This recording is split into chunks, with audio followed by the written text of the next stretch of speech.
The Office of Emergency Preparedness, or in our case, Office of Homeland Security and Emergency Preparedness for the parish, is designed primarily to help coordinate and prepare response agencies and the public for the event of a disaster and to assist in the recovery after. An emergency plan begins when we recognize a need. We have a specific hazard that we've seen that we may experience within an area, in a community or a parish, and we sit down and start recognizing these hazards. Once we've identified the hazards, then we start taking actions and coordinating from the standpoint of resources, response, all proactive or preparatory things that need to be done to try and make sure that we have what we need during one of these events.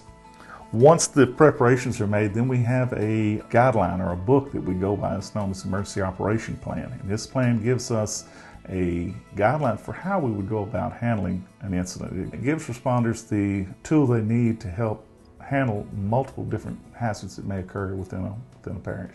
And we have several tools.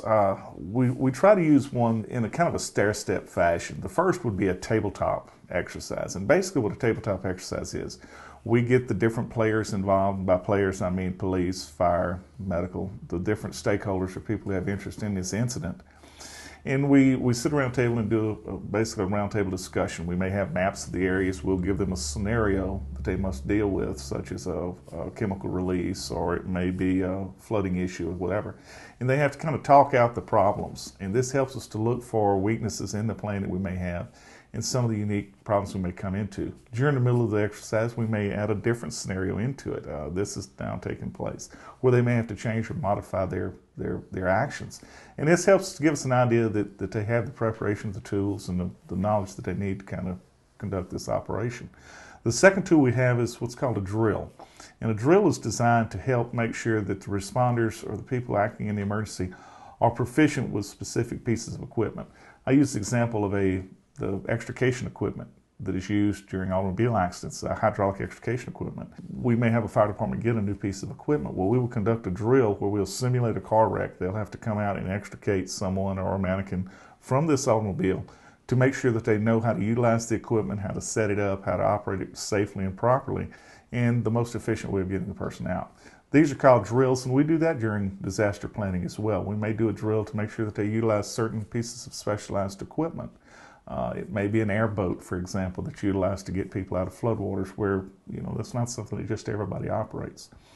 The third tool that we have is what's called a full-scale exercise. And this is what you may have seen before, where we'll simulate maybe a plane crash, a hurricane, tornadic event, or something like that. And we have all the players in here running their lights and sirens.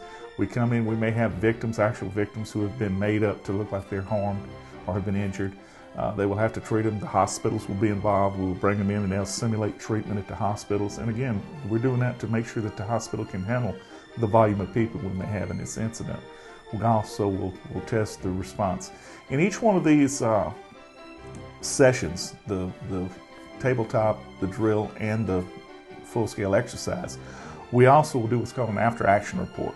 And this after-action report is where we gather back together again and we discuss. We will have people who are evaluating these tests to see what areas are good, what areas are bad, what changes we need to make. And by doing this, we're polishing, if you will, the response of these different agencies to make sure that we're able to provide the public with the best service that we possibly can. We could always use more help, of course, but as in any governmental agency, we're a little bit understaffed at times. But during the event of an emergency, if that Emergency Operations Center is activated, we will increase our staffing probably tenfold. We have a lot of personnel that are volunteering the time to come in, that are being brought in from different agencies to assist in the proper operation of the center. We'll have people that specialize in each different area of an emergency, such as firefighting, law enforcement, transportation, hazardous materials, any number of different areas. And they're all coordinated and worked out of this office. We act as a coordinating agency through all these different entities to try to see that the event is handled as quickly as possible. Our guys are trained just about 365 days a year, whether it be structured classes that they have to go through, whether it be tabletops or drills that we conduct where we're testing our readiness It's something that we constantly have to upgrade on and better ourselves on, because we can always see where there are areas that things may change. And it's really hard. Honestly, it's really hard to try and prepare for every kind of emergency that may occur out there. So they have to be on their toes and really do a lot of training. The types of communication that we have during an event of an emergency, of course, all the common sense, telephone, internet, satellite, but in addition to that, we also have several different radios, different frequency radios. We may have a 700 megahertz radio, which is utilized throughout the nation during the event of emergency. We have our local frequencies, as well as the capability of talking with surrounding communities and other parishes, for that matter. We also have the capability of utilizing satellite phone systems, microwave transmissions. There are really a lot of different methods.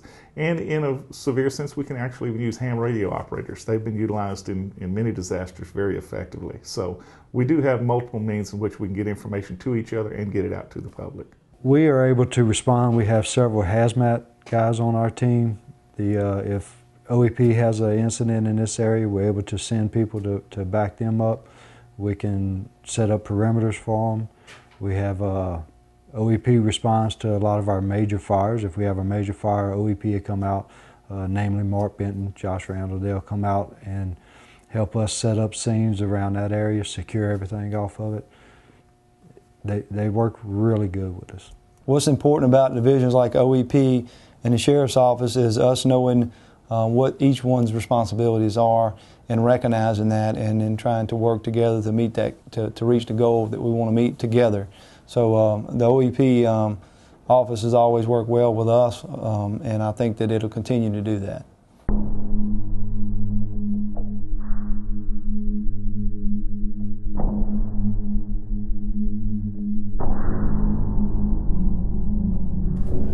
Hurricane preparation for Livingston Parish is something we take very seriously. We're expected to coordinate resources, to coordinate response from different agencies, work with municipalities to make sure that they have the resources, materials, and personnel necessary to perform different tasks that may be needed during the event of such disaster.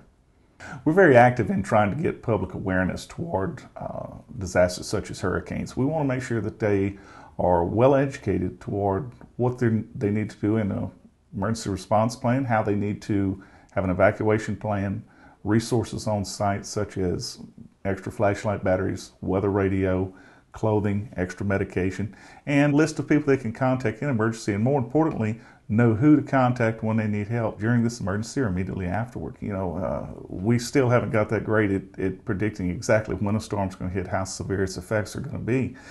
It's the old cry wolf syndrome. You know, you warn people that it's coming. It doesn't happen quite as severely as it should have, or that we predicted that it would have. They get a little bit complacent. We want to make sure that people are vigilant. We also have trouble reaching all the people. Some folks just don't want to listen. They think that they know a little bit better for their own care and safety than we do. And getting them to act when we ask them to, getting them to respond in a manner that can be done safely and orderly is sometimes very difficult.